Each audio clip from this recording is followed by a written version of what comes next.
Hello, everyone. We're about to begin the launch event in a couple of minutes. And while we wait for the 181 registered attendees to join, we have participants from India, Belgium, Japan, Norway, UK, USA, from scores of universities and organizations, students, researchers, lecturers, professors, activists, artists, filmmakers, programmers, various members of the general public are joining us. So let's wait.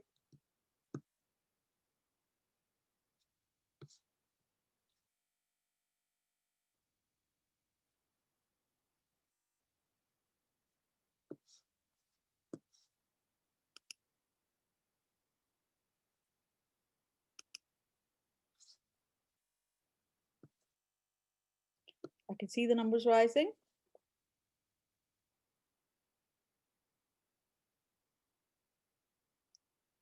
I'll just give it one more minute and start soon.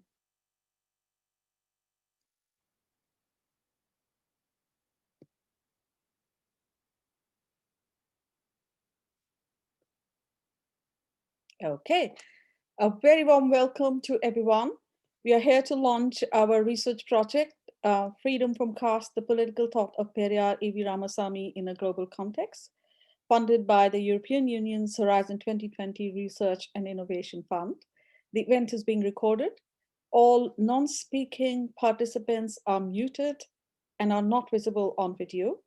Chat has been disabled, but every participant has access to a Q&A button. I encourage you to enter your comments and questions at any time. Starting from now, please be assured that the speakers can see your questions. And after all the panelists have spoken, for roughly 5 to 8 minutes each, we will take up your questions and answer as many as we can in the remaining time. The event will close shortly after 1:30 p.m. GMT. However, if more time is needed, we do have scope for a short spillover. So let me now introduce you to our panelists today. I'm Professor Meena Dhanda. I'm a professor of philosophy and cultural politics at the University of Wolverhampton. I'm your host and moderator for today's event. After I introduce my co-panelists to you, I will say a few words about what we expect to achieve in the 2-year span of the project. We have Miceál Barden, the Dean of the Faculty of Arts, Business and Social Sciences, who will shortly welcome you on behalf of the university and provide the research context for the project, how we got here and where this research fits within the university's research priorities. Our two guest speakers today are first, Professor Ram Mahalingam, Professor of Psychology at the University of Michigan, USA, at the Million, like Periyar. Ram runs a Mindful Dignity Lab and studies the efficacy of mindfulness and dignity in student learning and well-being, in leadership development, and in health settings. His recent research is on measuring caste attitudes through large-scale analysis of matrimonial websites. And another segment is on how cleaners experience invisible, dirty work. He has kindly agreed to be on the steering group for our project, and Ram will speak on why is it important to study Periyar today. Our second guest speaker is the inimitable Dr. Suraj Yengde. He's a senior fellow at Harvard Kennedy School, author of the bestseller Caste Matters, and co-editor of the award-winning anthology, The Radical in Ambedkar. A public intellectual par excellence, Suraj focuses on anti-casteism and anti-racism with a view to build solidarities between African Americans, Dalits, and other marginalized groups. I heard him in a webinar a week ago in conversation with the formidable theorist Achille Mbembe on race and caste. The dialogue was original, courageous, and piercing. The Suraj will today speak on why is it important to discuss caste in the global context. And finally, we have the star of the show, Dr. Karthick Ram Manoharan, Marie Sklodowska-Curie Research Fellow, whom I have the pleasure and privilege to supervise in this project. Karthick is the author of the monograph Frantz Fanon, Identity and Resistance, and co-editor of Rethinking Social Justice. Karthick will tell us about the core ideas of the research this project will encompass. So Freedom from Caste will run for 2 years, from 1st October 2020 to 30th September 2022. This project is part of our vision to decolonize the curriculum. We want our understanding of political concepts, such as social justice and dignity, to be unshackled from the narrow confines of Western political categories and become genuinely global. Periyar is an ideal figure alongside Dr. B.R. Ambedkar, who we already teach at Wolverhampton, to enrich our understanding of such key concepts. I'm a votary of empirically informed and socially engaged philosophy. I have written on the philosophical foundations of anti-casteism, and through this project, Karthick's work on Periyar will add new angles to our understanding of anti-casteism. The project will result in a monograph, which Karthick will write, a special issue of a journal which both of us will edit, besides a few conference papers and journal articles, a number of seminars with experts in political thought, philosophy, sociology, history of ideas, and gender studies across UK, Europe, and USA are planned, including research visits where feasible to Bristol, Edinburgh, Göttingen, Harvard, London, Mold, Nottingham, and Paris. There will be a workshop and conference in New Delhi and Chennai, depending upon circumstances, of course, and a final conference in Wolverhampton at the start of the second year. We will have a website with blog posts and teaching resources built from translations of Periyar's writings into English. Overall, the methodology we follow in the project is qualitative, theory intensive, and text focused. We hope that the project will add a new dimension to the recent debates on combating caste injustices in the Indian diasporic community in Europe and the USA by holistically combining anti-casteism with feminist and secular agendas. Thus, this research aims to broaden the cultural dialogues between the EU, and marginalized communities in and from India. I now invite Miceál Barden to welcome you all.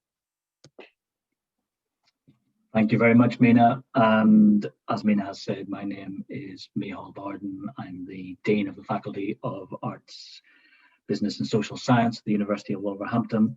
And I'm delighted to be able to welcome everyone to the university. It's still strange to welcome people virtually. However, I am delighted that the university is hosting this event today, and I would all delighted that we're all able to join together to celebrate the launch of this project. I would particularly like to say congratulations at the very start to the research team, to Meena and Karthick in particular, for having been in a position to commence this project as scheduled, despite all of the difficulties, all of the unpredictable COVID conditions, the difficulties of travel, quarantine, and all of the rest of the restrictions that have been in place. I think it is testament to their dedication to the project that it started on time despite all of those things. As a university, and in particular as a faculty within the university, we're absolutely committed to innovative and groundbreaking research in the humanities and social science through our research centres and groups. Meena leads the research group Language, Power and Society within the Centre for Transnational and Transcultural Research, which forms a critical part of our overall faculty and university research offer. So we're absolutely delighted that this project will enhance and complement work that is already ongoing. We're particularly delighted that the project has received funding of over 240,000 euros from the European Union Horizon 2020 Research and Innovation Fund. And I'd like to publicly take the opportunity to thank them for that support. It is a testament to the importance of the work and the quality of the project bid that it has received such funding. It also, at a personal level as well, is a very welcome continued link with the European Union, despite the UK's departure under Brexit, that we still have a mechanism of ensuring that we retain our links with our European friends on a research level. This research project, it's important to locate it, as Meena has indicated, within the context of a number of other funded projects on caste that the university, and Meena in particular, has been involved with in recent years.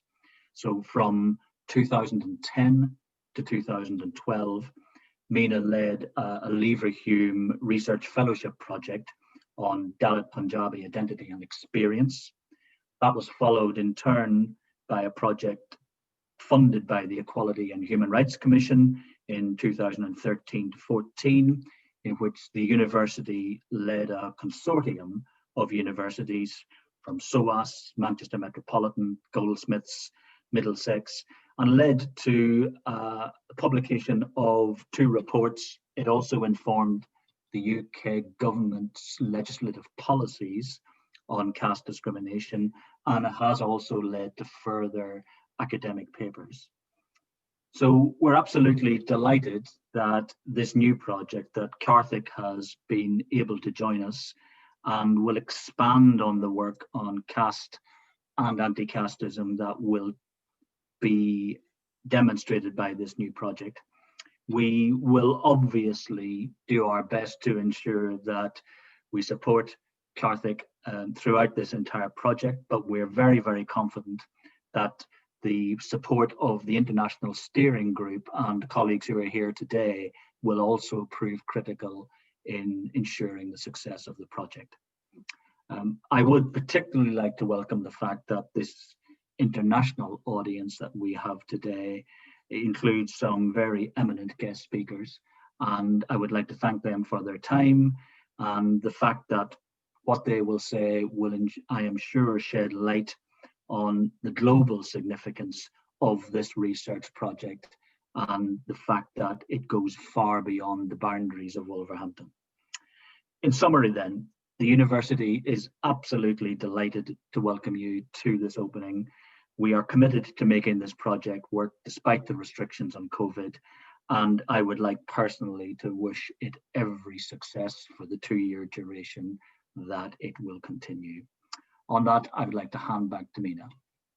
Thank you, Micheál. Thank you for your warm welcome and support for the project. I will now invite Ram Mahalingam to tell us why is it important to study Periyar today. Thank you, Meena. Thank you, Meena and Karthick, for inviting me to be part of this exciting event. Being someone who's from Tamil Nadu, I'm very delighted to be part of this initiative. Growing up, my research on dignity has roots in my growing up, where first time I heard about dignity was Suyamariyadai, which is the Tamil word for self-respect. In my extended family, many people have got married, and the Suyamariyadai marriage, self-respect marriage. So I didn't know what it was when I was growing up, because we just heard that, self-respect. But it became part of my research. I think probably the better word would be dignity, what he means by that, Periyar. So why Periyar today? I think dignity is, he talks about self-respect in the part of dignity, of personal dignity of the person. But at the same time, he also fought for dignity in different domains. The way in my own work I do that, I do three different kinds of dignity I talk about. Personal dignity, a person's inherent dignity of a person, and the intersubjective dignity, how we treat other people with respect, and the processual dignity, how we maintain a culture of dignity, the commitment to maintain dignity around us. And he fought all in 3 fronts at different times, but he didn't connect it in this way, the way I think about it. But he fought for personal dignity, social dignity, and a dignity culture. So whatever came in between dignity and us, whether it is a religion, whether it is caste, whether it is superstition, he fought all of them. As a radical humanist, he put that as a very basic test for it. So in my own work, I look at invisibility and dignity. So in a globalized economy, what's happening is um, invisibility has been normalized. Gig economy. When we talk about all these things, we don't pay attention to who are behind them. So the more invisibility in everyday life, it is inversely related to dignity, the lower the dignity. So it's a really an issue which is important for us to think about. So Periyar really fought for this at a different level. So different lessons we can learn from him. We also can look at what is useful. Definitely pushing dignity at these three levels, personal, social, and the processual level, we can really think about why it matters and how to bring it to the a question of ethically engaging with our lives. And I think that's an important part. So in a in a workplace where people are more invisible, especially when you do dirty work like cleaning, people are more invisible when they do dirty work, and they also have a low levels of dignity when you do this kind of work. And immigrants tend to do all this work in a globalized world. If you do, most of the janitors will be immigrants if you come to the US. So in a way, different intersections of identities like caste, race, class, gender, ethnicity, immigrant status all affect what kind of how you negotiate your dignity in workplace. We also know dignity injuries affect your health, both physical health and mental health. In that sense, it's not just an ethical question, it's an ethical imperative. It also has a very real health consequences. So when we think of Periyar, the dignity question is important for us to really think about rethinking our social relationships and how we engage with others, how we treat people in workplace, how we treat people in our social relations, not just using blenders like caste, race, class, all the other preconceived notions of who we are. And he really questioned as a radical humanist, see the people as people. And I think that's an important lesson. And that's a constant reminder we have to fight. We have to engage socially every time. Um, I think especially when invisibility becomes a normalized notion during this globalized time, especially during COVID, I really think it's a really important for us to rethink our own commitment to dignity at all levels, personal, social, and the community level. And we have a lot of inspiration we can draw from Periyar to rethink our commitment. In that effort, I really congratulate Meena and Karthick for starting this initiative. Hopefully, it will provide us some very new ways of engaging academically, pedagogically, and policy wise, how to think about these questions so that they are not abstract uh, things, because he really fought every day. He actually traveled all his life. So it is real. So I hope his lessons, his commitment to work, also his sense of humor, which people don't talk much about it, is probably the most important part. I mean, under very difficult circumstances, his sense of humor really brought things to a clearer focus. Whenever I read him, that's the most inspiring part of his life, how the sense of humor with which he approached and the respect with which he treated people who are different from us.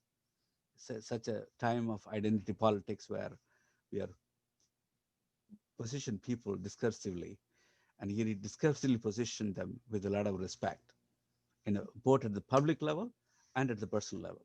And I think he practiced dignity, the processual dignity, at a very deep level, which is the most inspiring part of his work. And I hope we can continue to do that and do it as an intervention pedagogically. And it's an important gap in the way we think about Periyar at the international scale. I'm extremely grateful for Meena and Karthik for starting the initiative. And thanks for inviting me. I hope we can, it'll be a very productive few years of work and internationalizing his work and philosophically looking at the radical humanist aspect of his work. Thank you. Thank you, Ram. Thank you. I'm already feeling really excited about the number of avenues that we can take further in our research, especially on the question of dignity that your work is so famous for. I'm myself very interested in the question of identity and the negotiation of identity. So in the present context, I think linking from a psychological point of view, trying to understand more broadly the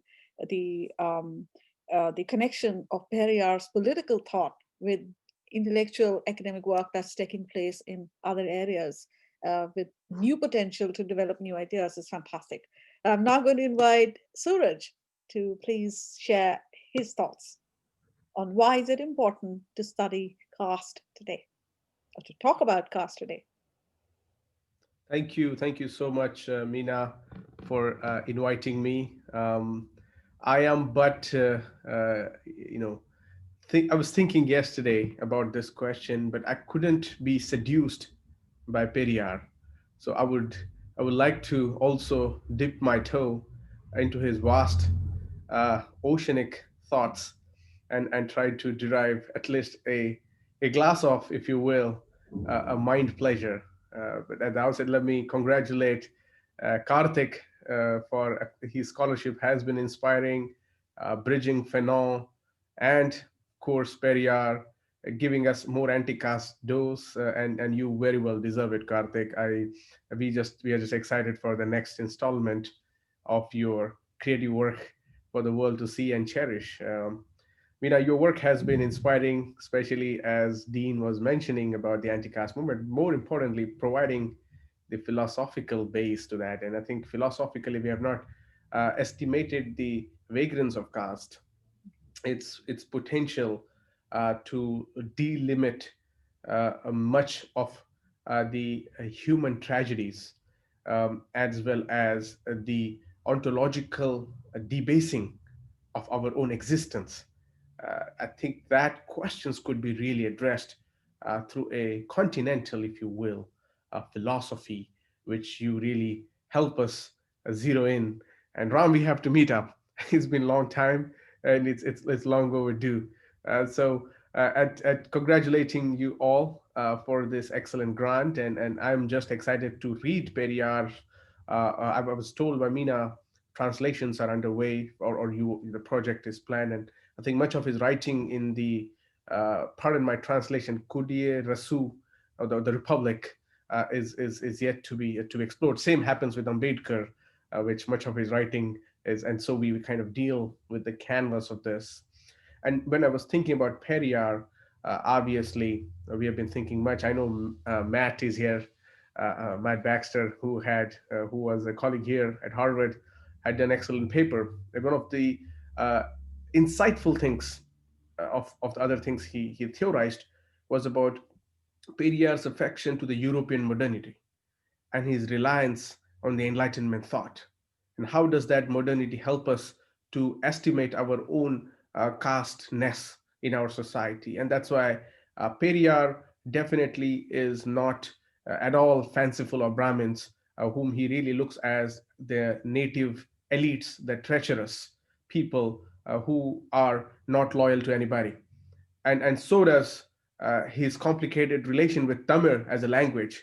When and of course we see the Tamil nationalism that kind of embraces the very icon who actually is asking people to go with the modernities, which are very much rooted in the idea of reason, but also idea of expanse. How do you expand that reason to other spaces? And Periyar very well in his praxis emulates that. So in fact, if you have to identify uh, the the carrier or the translator of modernity to an anti-caste lens, it is but Periyar who can very well claim the legacy of that thought.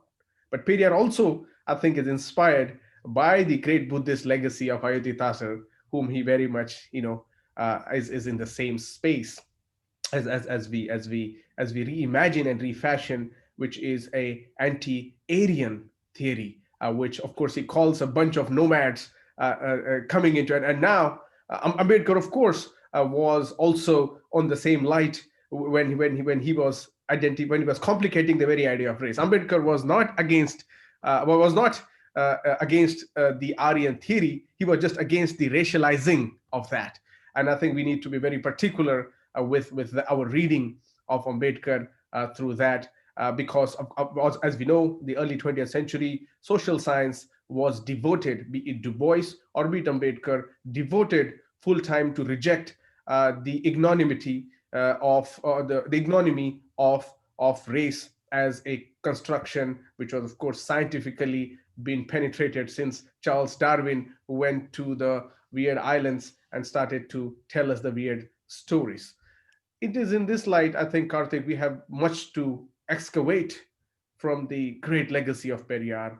One of the things, as people will say, the damage done to great people is done by their followers, and we need to now bring out the unsanitized version, which calls spade a spade, but also which is giving us the recognition of our time and time is very central. We know with the Kantian framework how time juxtaposes with whatever we think in our imagination. And I think we need to really investigate as to what happens.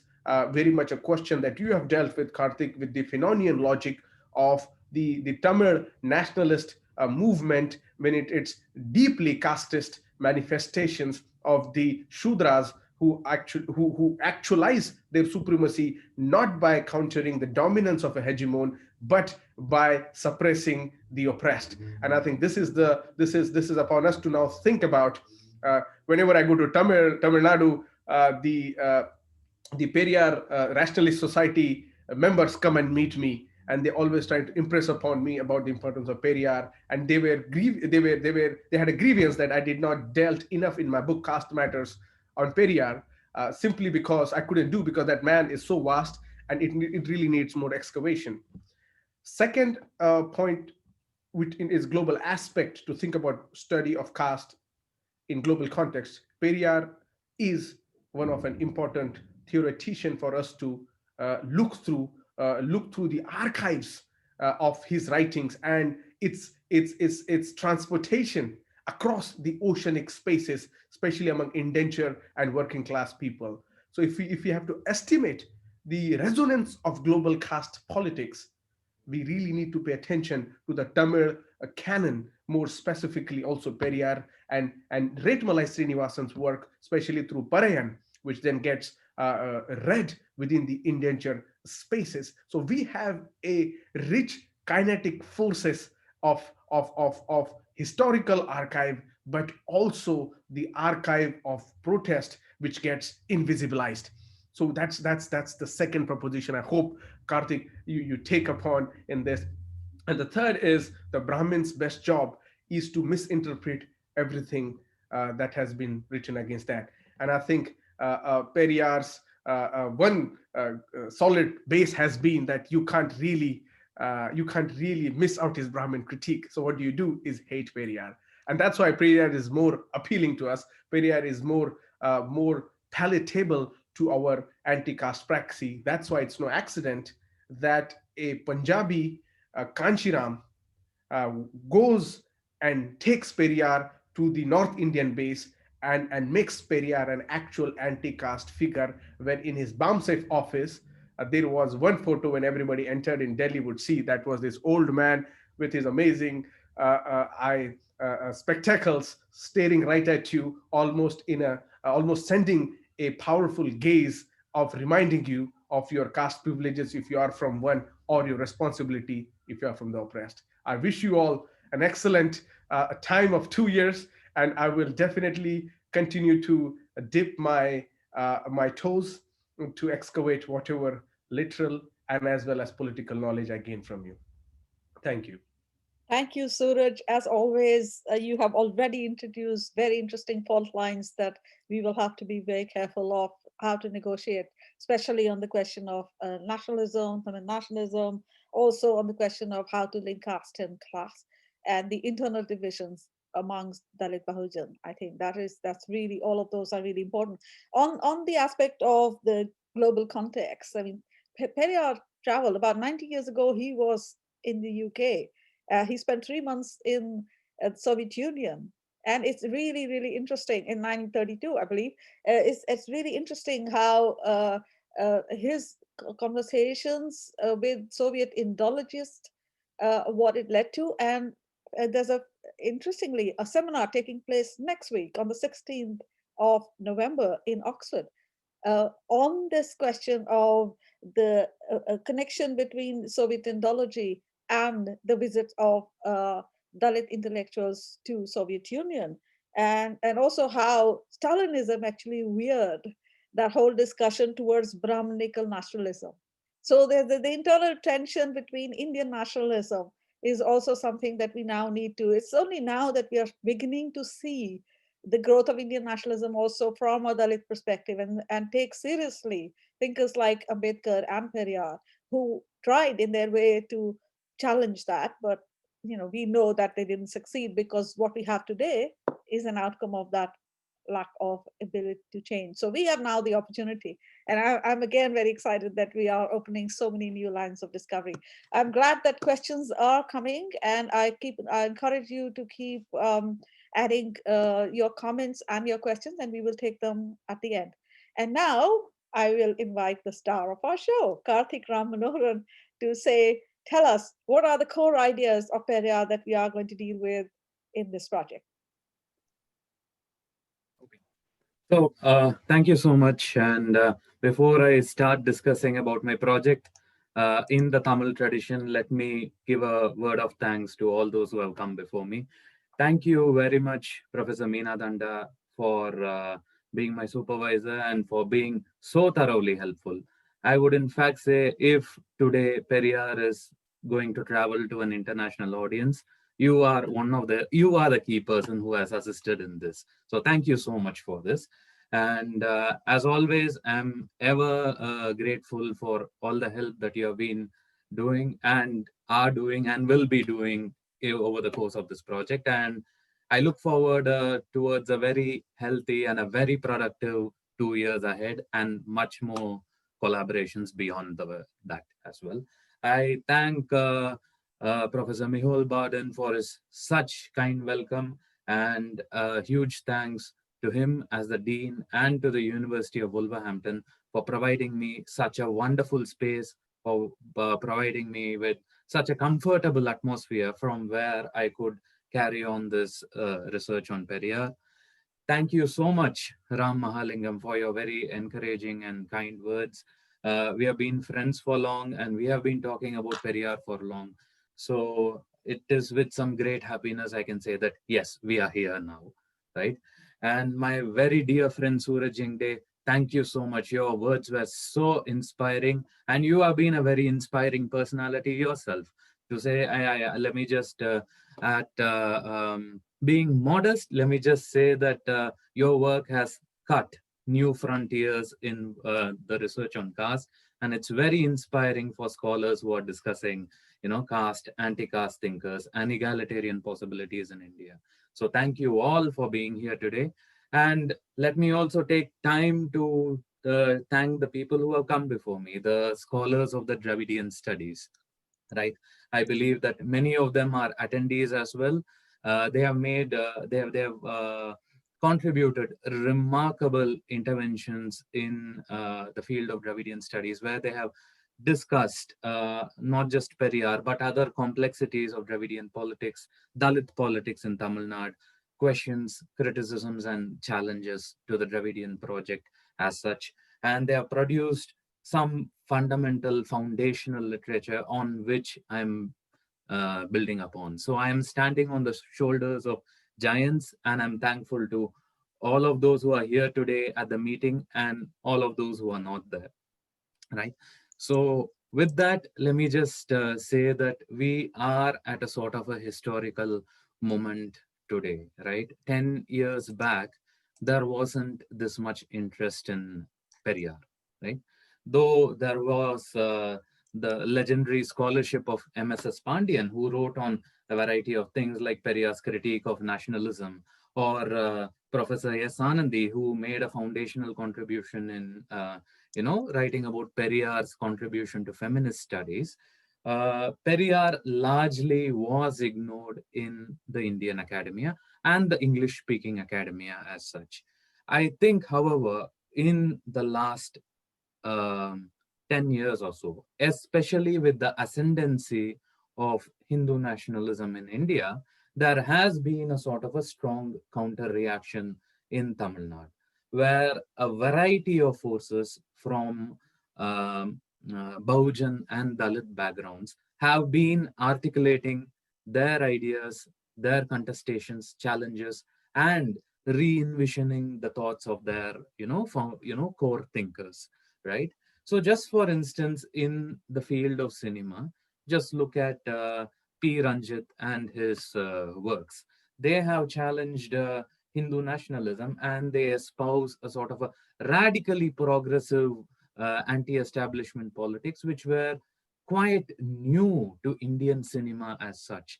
Likewise, in the field of academia, there is a lot of new research which is looking at certain foundational Dravidian thinkers from very, very new perspectives, right?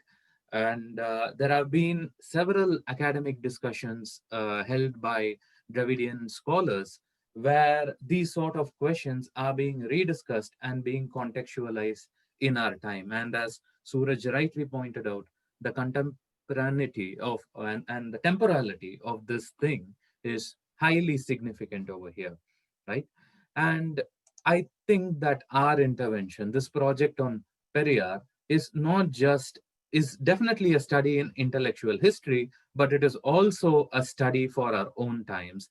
In a sense, it is a study which is also an intervention in our own times.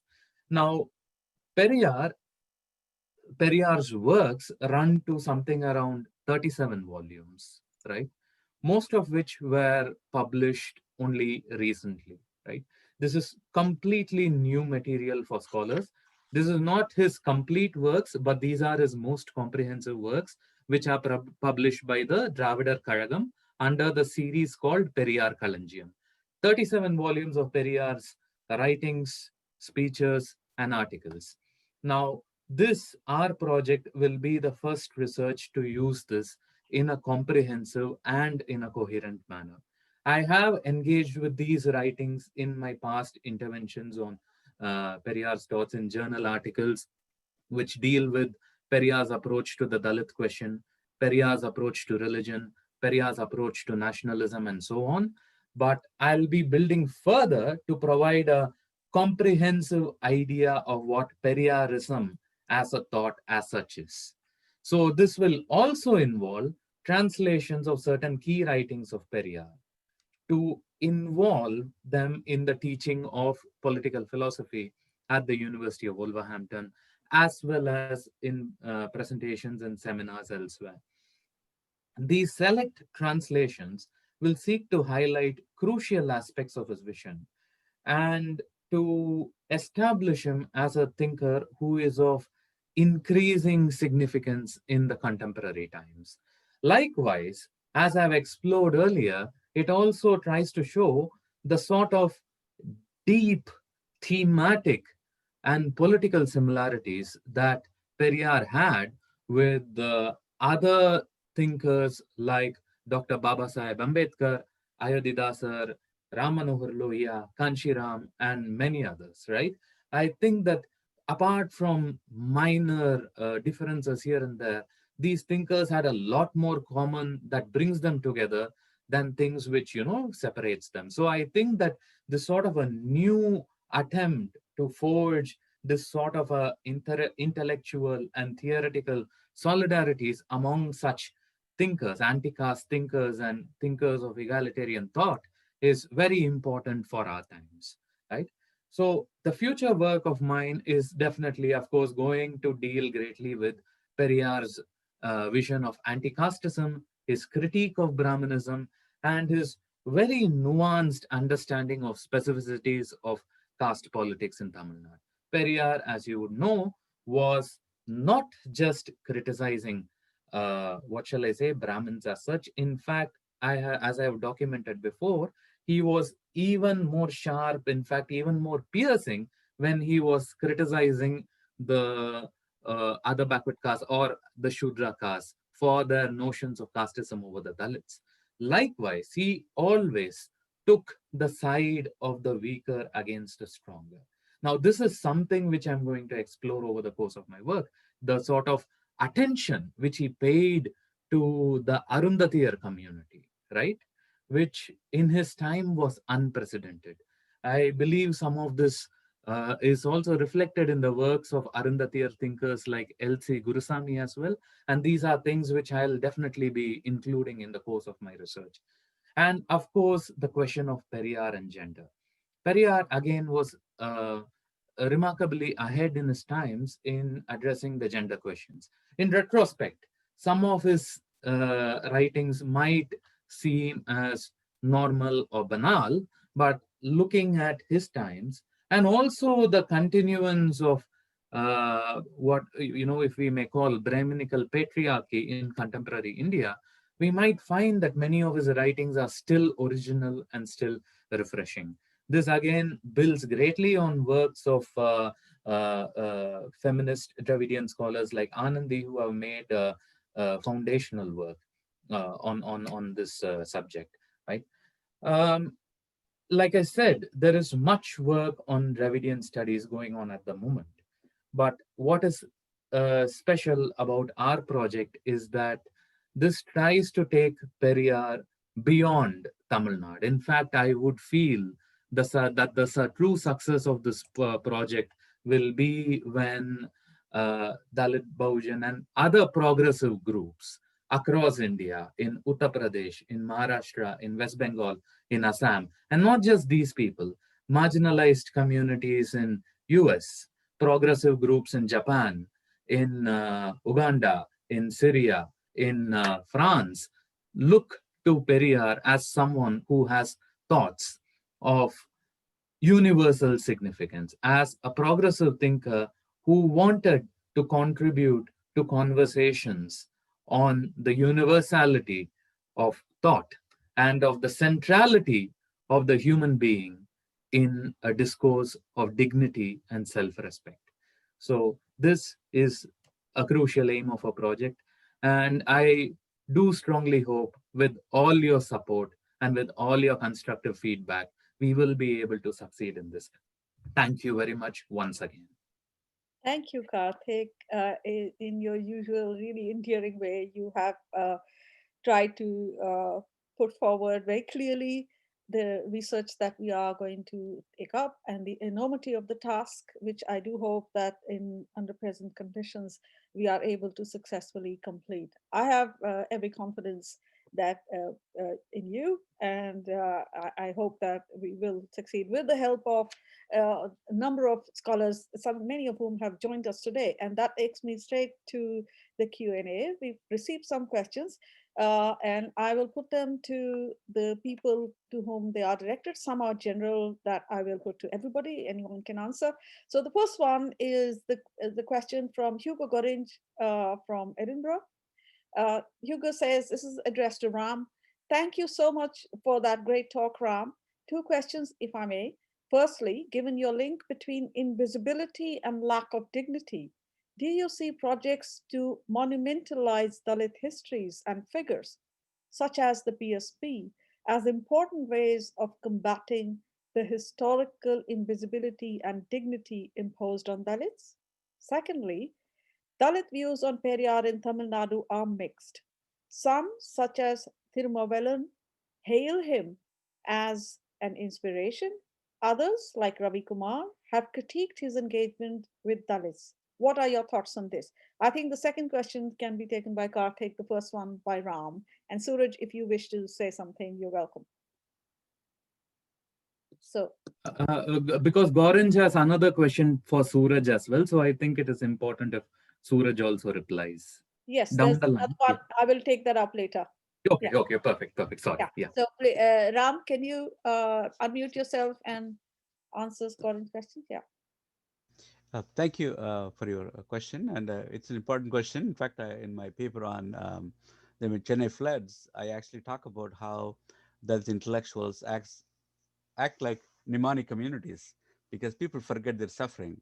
So it's important. These histories are kept alive by the Dalit intellectuals and activists and progressive activists in Tamil Nadu.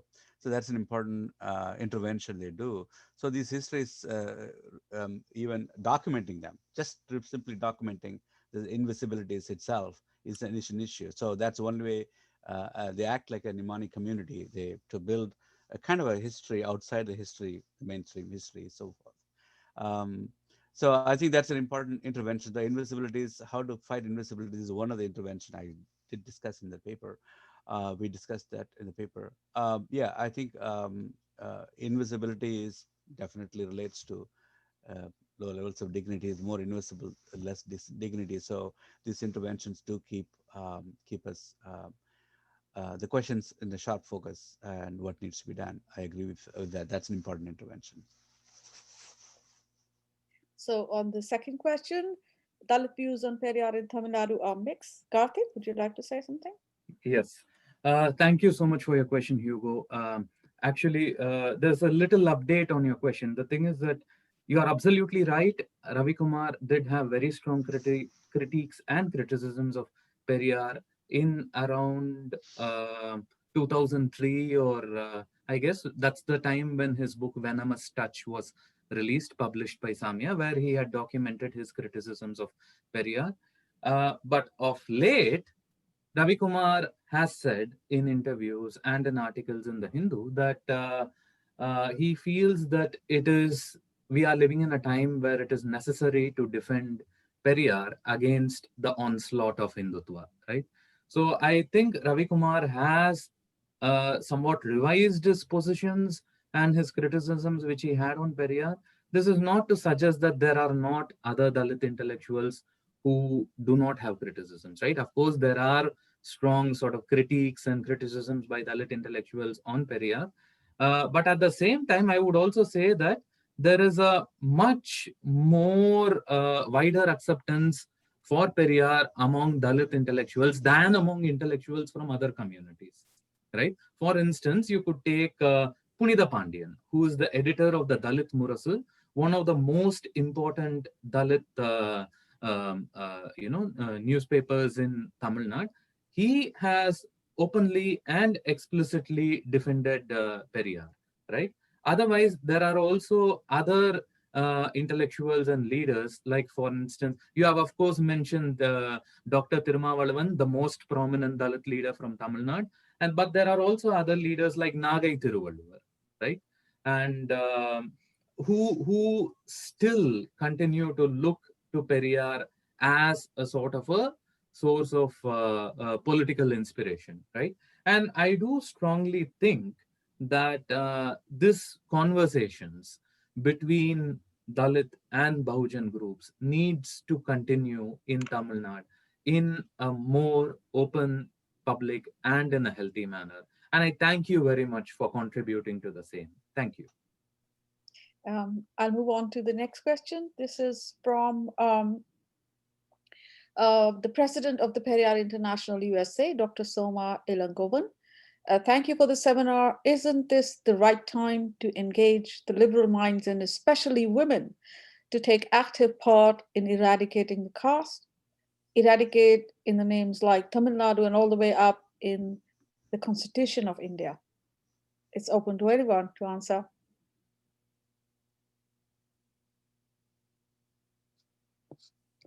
Who would like to take it up? Suraj, would you?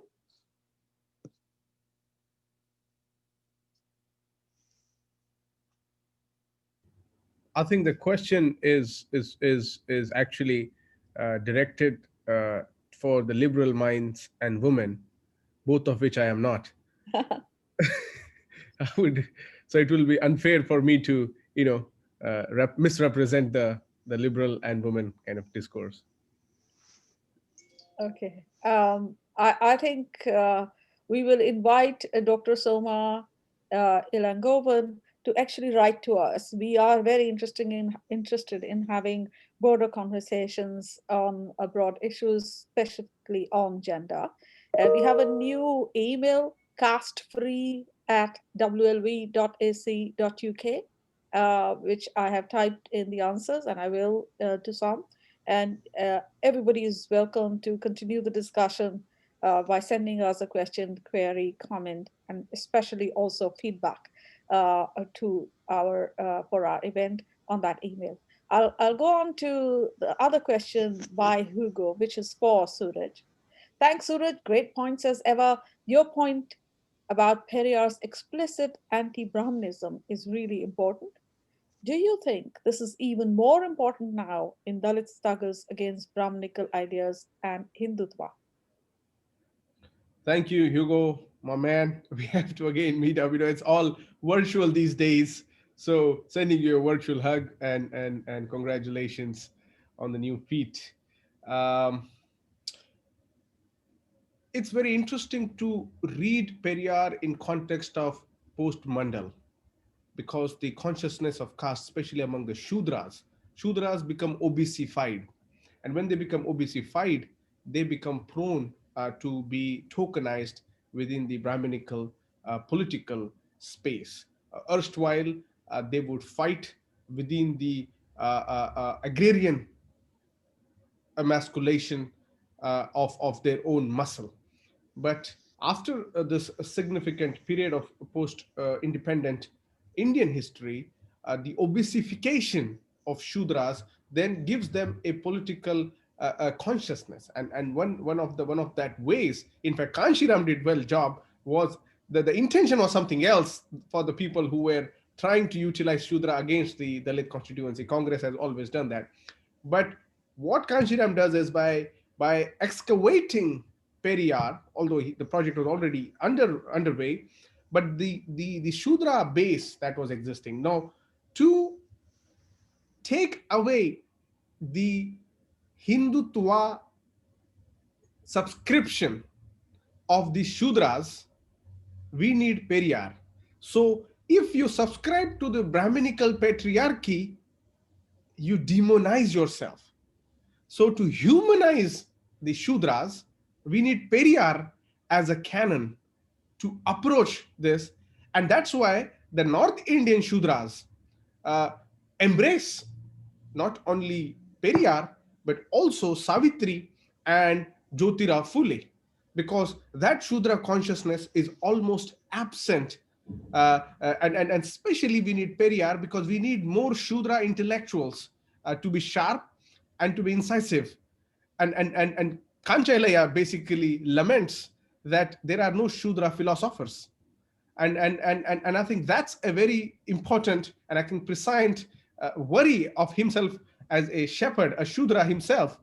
And to kind of anti-Brahmanize that, what we need to also then do is, I was thinking about this, is Periyar's atheism and Periyar's rejection of this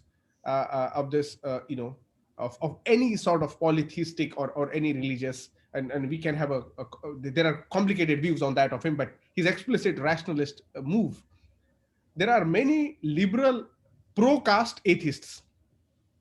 So can we then use Periyar as an atheist inspirational figure, maybe the father or second father or uncle of atheist movement of India?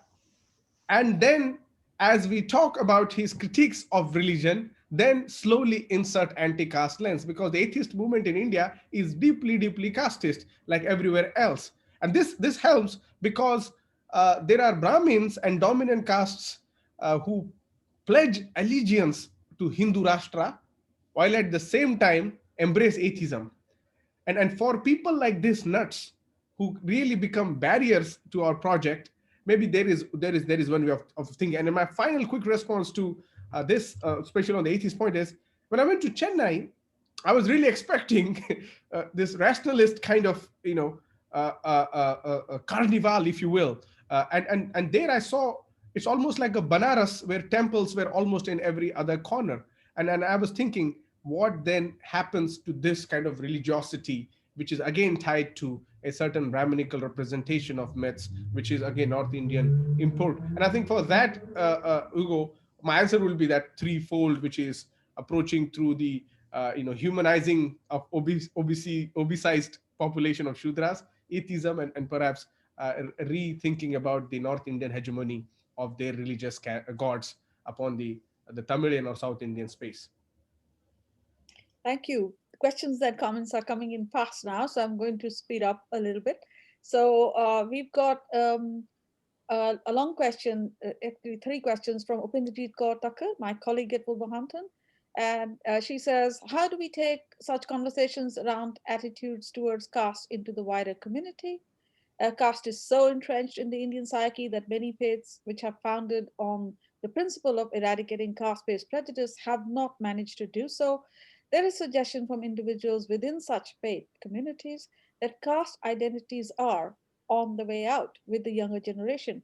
What's your opinion on that? I can have a conversation with Vinji separately, but I'm going to ask Ram to answer because also of his work on matrimonial websites, which I cited when I introduced him. What is your view? Are caste identities on the way out with the younger generation? I can talk about definitely the U.S. Context. It's definitely more relaxed than the first generation. For example, when I teach an immigration course and students take the class, people always say, my father is a Brahmin," something like that. It's very interesting to hear that from a student, and they really don't have any affiliation. But at the same time, because of the Bollywoodification of the culture here more, there is also kind of a commitment to uh, Hinduism and ethnic identity. There is a conflation of these two. So it's an interesting time. Um, but they try to really have less of a caste identity as much as their parent generation. And there is also some gender differences. For example, still it's not uncommon for a second generation Indian American to go to India, get married through arranged marriage system. But that's not happening for Indian American women. It's a very gender specific pattern we noticed. So whenever they go for arranged marriage, of course, caste comes into play again. So it's an interesting dilemma how these things happen and what context. And we found Indian Americans, definitely the first generation Indian immigrants here, so are more caste is more important to them. They are less open to intercaste marriage than the Indians in India itself. So, which is very interesting finding for us, which is not surprising. So, the picture is a little more complex and intersectional. That's what I meant to say. Thank you. And I think we can say the same about UK as well. In some manners, the caste identities are on the wane, but in others, they are very resilient. They just stay exactly as they are. People's sense of superiority over those who they consider are lower than them is just so hard to budge. It's very much present. That's at least what I find, and it's a question of whose perspective you want to take. Caste can seem to the privileged as not important because it doesn't affect them badly, but it can at the same time in the same place seem extremely important to the one who is victimized, the one Yeah. who is interiorized. So it's the Right. same as in the gender question. For a man, you may not feel that there is sexism is on the way and it's not a problem, but for a number of women that sexism remains a problem. So you have to really change the lens. From whose point of view do you think an identity or the effect of that identity is present, or has it disappeared? So I think it's not going to be an easy question to answer in yes or no. Um, I have the further questions. Really interesting question. I understand the criticisms from the Dalit colleagues are more about the Periyar followers or Periyarists who mostly don't try to address the conflict between the OBCs and Dalits in Tamil Nadu in the right perspective that is needed. Is it not the right time for intellectuals, researchers to differentiate between Periyar and Periyar followers? So, Karthik,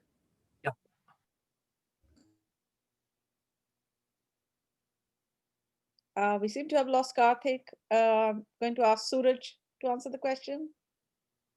I was just thinking about this question as well. So thank you, Sornam, for asking that questions. I think that is an apt point, but also we have to see where does it originate from. Is it simply a straw man argument against Periyar or the Periyarists, or is it fundamentally some positions that differ from this? And I think that is, I mean, Karthik has done excellent work on actually, especially when Dharmapuri happened and how the Vaniyars were, took upon. So that's the hypocrisy, right? If Periyar can be palatable to castists, then what do we do with that? Uh, Especially just by becoming anti-Brahmin doesn't resolve the fundamental aspect of casteism. So I think I'll leave it there because Karthik is here who might be well qualified to take on that question.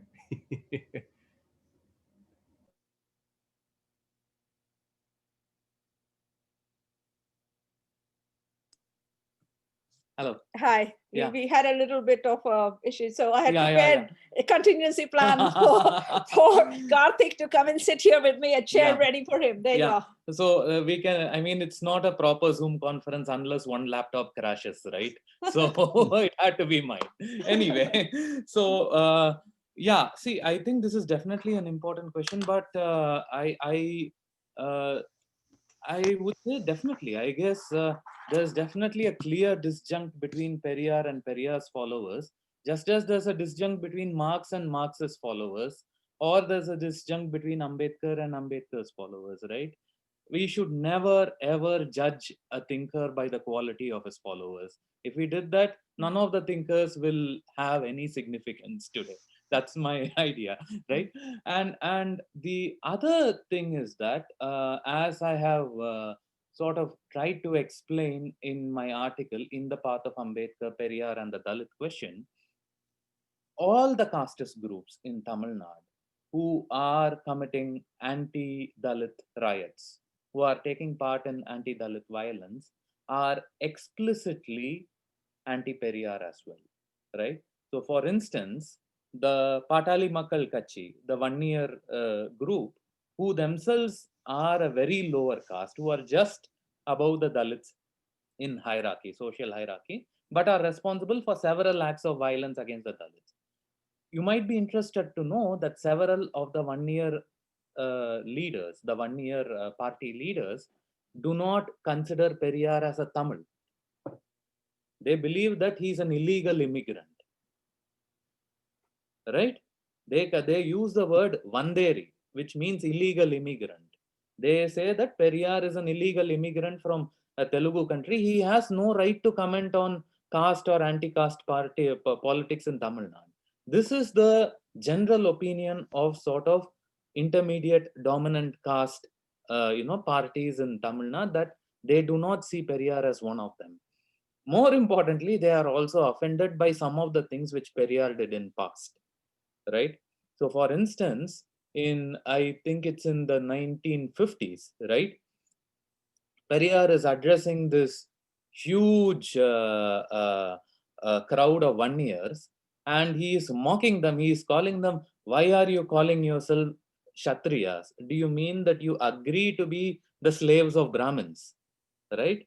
So he says that instead of building solidarity with your Dalit comrades, you are consenting to be slaves of Brahmins and conceding that you are willing to be inferior to someone else, provided that you are superior to someone else. Right? So he's mocking the claims of this sort of, numerically dominant OBC caste. So, yes, I think Periyar is even more needed to challenge these sort of practices today. Yeah. Okay. We've passed the 1:30 mark, but as I said, we have some time for spillover, and I'm just going to take a few more questions. I request everyone else whose questions are not answered to please write an email to us on castfree@wlv.ac.uk, and we will, of course, answer your questions. We have them available. We can see them. We will reply to you. We have your email address as well. So apologies if we are not able to take them now, but we will. There's a comment question from Preetam Singh, economist from Oxford University, who says, Karthick and Meena, would you take up a critique of Nehru-Gandhi hegemony in Indian political discourses, for example, by highlighting Periyar, Kanshiram, Bhagat Singh, Lohia, etc.? Oh, yeah. Very quickly, I have actually critiqued the dominant Nehruvian secularist nationalism, the dominant narrative of Nehruvian secularist nationalism, in a chapter of mine called An Ethic Beyond Anti-Colonialism, which was recently published in the edited volume Rethinking Social Justice. So I will definitely be revisiting that. We'll definitely be revisiting the critiques of these sort of dominant narratives of nationalism by these sort of counter-hegemonic forces like Periyar, Lohia, Bhagat Singh, though I am yet to be more familiarized with the primary works of Bhagat Singh and Lohia now. So yes, definitely this is something we'll be attempting. Okay, so we have a question from Puhas Gandhi. Rise in Hindu nationalism is not the only reason for the deepening caste disparity, but the pride of even the non-Brahmins in saying that we are upper caste than you and just satisfying themselves that they are not in the lowest in the ladder. How do you feel that this issue can be addressed? So this is from the director of the Dravidian Professional Forum, Chennai. Okay, so Yeah, I think it's there's obviously there's we needn't say that Hindu nationalism is responsible for the rise of casteism, right? As in, it's been there much before the Hindu nationalists came anywhere close to acquiring power. This is a millennium long phenomena, and this can't be challenged only by saying that Hindutva is the problem. Hindutva is the most extreme manifestation of the problem. I think it needs to be challenged at multiple levels, at its extreme level and at its most benign levels as well. At the level of personal everyday occurrences, as well as larger structural questions such as employment, access to education, healthcare, everything, and so on. Right. So this is not definitely not restricted just to Hindutva. It's a far more structural and insidious problem. Yeah. Okay, so I'm skipping a couple of questions just for the sake of getting the scope of them. So we have here from Satish Kumar Anasuya Panusamy, excellent research team, and I'm glad that it is happening in the UK. Great discussions and talks by the panelists. I'm sure the 2 years of research will take Periyar and his thoughts to the wider community. My question is as follows. Are there any modules in the research that would address the influence of caste in the Indian diaspora in UK, EU, US? Sadly, the casteist thoughts are prevalent here, albeit in an implicit way, with more and more Indian origin people assuming important posts in UK as scientists, politicians, etc. Are there any specific plans of influencing or advising UK governmental policies from this viewpoint? And this is from a lecturer at City University London in engineering. I think I will take that. Please, yeah, please. Yes, I think, yes, we have long established links with many Dalit organizations and anti-caste organizations like Caste Watch UK, Dalit Solidarity Network, International Dalit Solidarity Network, Anti-Caste Discrimination Alliance. And I will be introducing Karthick to all of these networks. Some of them are represented today, I think, are present watching the panel as well. And it's through them, through the activities of these groups, that a regular interaction of with the policymakers and politicians takes place. Uh, our findings from the Periyar project is going to add to the arguments that we need to consider as to why caste discrimination is a very insidious and dangerous problem to not address. There is a lot of pressure in this country to shelve the caste question, to repeal the duty to add caste to the Equality Act, which has come from various upper caste, so-called upper caste lobbies. And we hope that the 2 years of this project will give us many opportunities for seminars and many opportunities to actually invite, have conversations with those who are responsible for policy making to understand in greater depth the problem that caste is, and to also see how it is not dissimilar to the problem of racism, for example, which we all agree needs to be addressed. So there are, of course, there will be seminars and occasions where, and we'll invite you, keep in mind to ask you to join them to see how we do our work of advising or influencing policymakers through this project. Thank you for that question. Take on the one that I missed. Here's a question from Gautam Raj. I want to know Karthik's insight on self-respect marriages, especially during 1925 and 1944, pre-Davidar Kazhagam. Also would like to know, will his work cover Periyar's followers, mainly Anadurai and Kalaignur? Okay.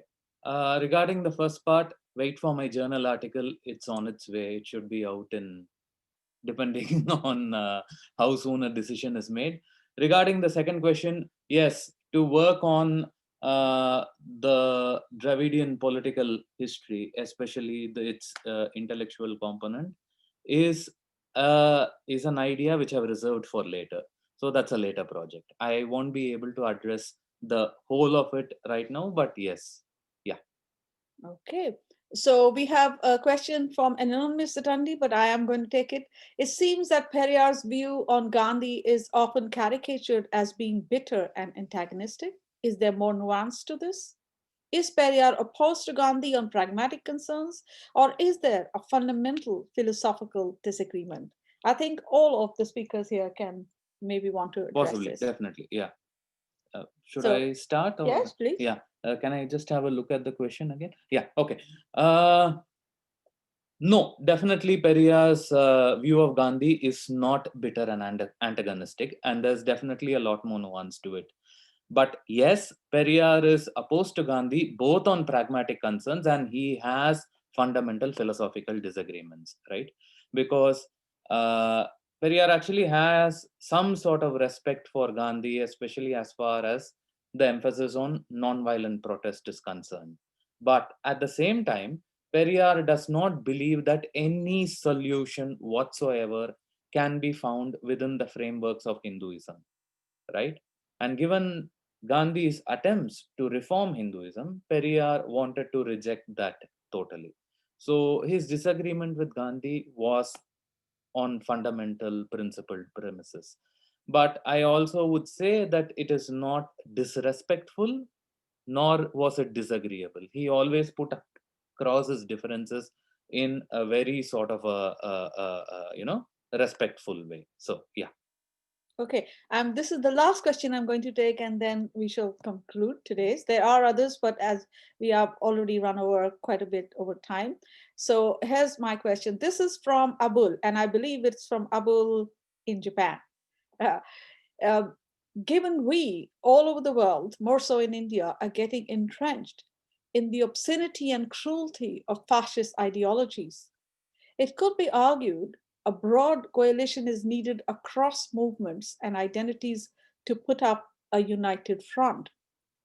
How do you see Periyar's work in light of pushing us towards forging these solidarities, especially important for people who inhabit multiple identities of being both Muslim and lower caste, such as myself?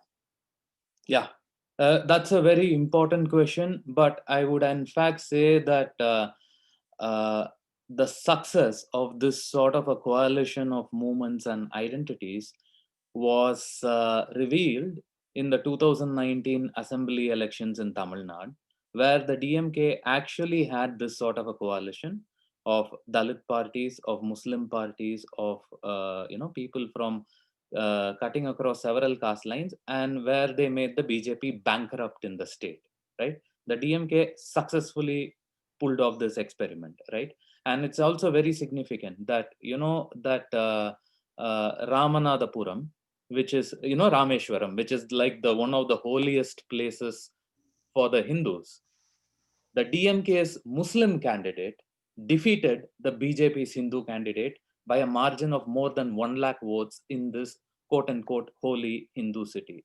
So I think this is a sort of a Dravidian model which can be emulated in other parts of India through these sort of, cross identity collaborations of, different marginalized groups and movements. Yeah.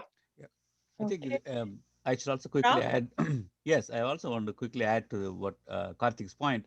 Even in our big data study, we also found children are intercaste marriage are more open to intercaste marriage. So there is an important, that's an important intervention. It only not only one generation, it also moves to the second generation. The other issue I noticed is we don't really theorize much about intercaste people at all, even though intercaste has been discussed a lot. The hybridity is not been discussed. The same issue I've noticed with people who interracial marriages, for example, Indians marrying any other nationality. Those children, the biracial children, are rarely theorized. In fact, they are discriminated within the community. So we did a project on being brown in America, and one of the things we found was they are discriminated by pure Indians. So they are seen as not pure. So it's a lot of interesting things. So I think we need to really think about, on the one hand, we talk about hybridity, but there are consequences to it. I think we need to theorize it more carefully, drawing from Ambedkar, Periyar, Pule, we have a lot of places we can help us, but it's only an important step, but we need to theorize it more. There's an interesting related comment from our honorary research fellow Latika Singha on the second generation Indians. She says in the question of intercaste marriages that many second generation Indians bow to their parents' wishes in this regard while choosing their partners. And so these are interesting sociological insights that we need to also keep in mind when we are trying to understand the broader changes that we think are taking place. There are other comments from people, for example, and questions. I'll just read one. Does caste have religious validity in Hindu religion? If yes, how can this be eradicated? And a comment by Professor S. Devadas, very interesting seminar, thanks to the organizer. The core philosophy of Periyar is equality and humanism. He strongly believed that it can be achieved only by annihilating caste. What was his means to realize this in the present milieu? Is it possible? I think the question of the possibility of succeeding will understandably be raised again and again, because partly because people have struggled for centuries to fight this menace. And there are others who have resisted, and others who have either because of their privilege refused to engage with the questions that are asked, and the struggle's ongoing. And that sometimes out of tiredness, sometimes simply out of running out of steam, makes people think that when is this going to change. But I think there are extremely hopeful signs, especially on the intellectual front.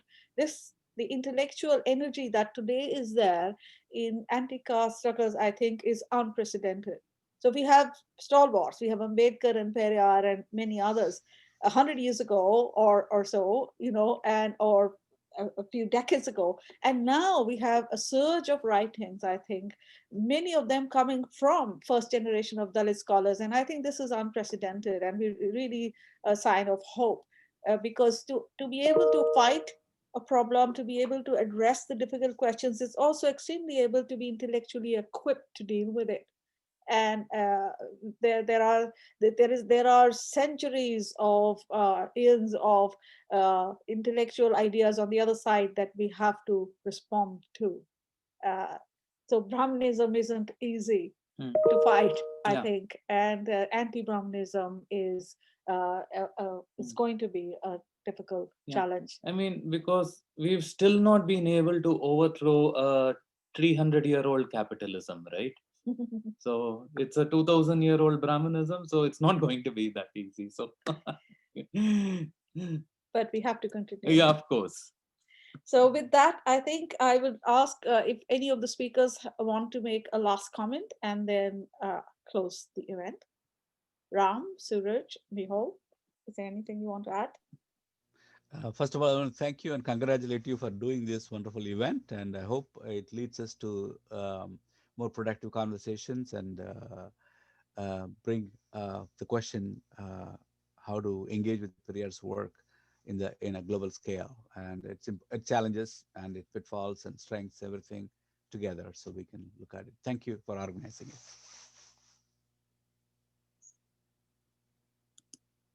Okay. So it remains to me to thank all the panelists for giving your time to us, and to all the participants who have stayed with us longer than the period that we had designated for this launch event. We really welcome your comments and your questions. We will address any that have been left unanswered via emails. I will be writing to everybody who has registered for the event, giving you the link of the YouTube channel where this recording of this event will be available in due course. We will also send you an email, a new email we've created for the project, castfree@wlb.ac.uk, inviting your feedback on today's event, and also suggestions for any way that you might want to be involved or join in this project. We really hope and want this project to be as inclusive as possible. It is part of the message, I think, of the kind of intellectual ideas and the politics that we want to encourage. We are very aware that there are differences between different factions of followers of Periyar, and we really want to rise above that and try to create a repository as well as a legacy for future studies of this a thinker who had traversed many, many different fields, and from whom we can learn to change and open our minds, which are restricted, I think, by the kind of intellectual inheritance we have hitherto restricted ourselves to. That, I think, would be genuinely decolonizing. And that's what we are hoping to do through this project. So thank you all very much Thank you. for being with Thank us. you. Thank you.